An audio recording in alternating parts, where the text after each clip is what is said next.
Pong Maradeka na sila ay nakikisa sa pagsisikap ng Administrasyong Aquino na isulong ang prosesong pangkapayapaan sa Mindanao. Kaugnay nito, binigyan ng grupong Maradeka si Pangulong Aquino ng scorecard na 8 in a scale of 10. Iminungkahi rin ng Maradeka na palitan ang mga miyembro ng GRP panel. Inihayag naman ng Muslim community sa Kauswagan Llano del Norte ang tagumpay na Sustainable Peace and Development Program ng Aquino Administration sa kanilang lugar.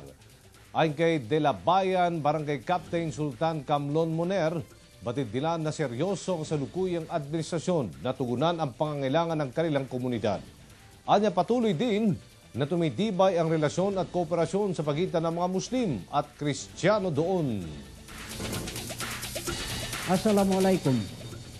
We, the Muslim people of Kauswagan Llano del Norte today, is enjoying concrete, harmonious relationship with the present administration. The sincere and convergence effort of the new administration makes the Labayan community confident that the long-decade goal for sustainable peace and development is achieved. At susunod, ERC pinayuhan ng publiko na maghanda sa posibleng pagtaas sa singil ng kuryente sa susunod na 3 buwan. Yan at iba pa mga balita sa pagbabalik ng Teledyaryo.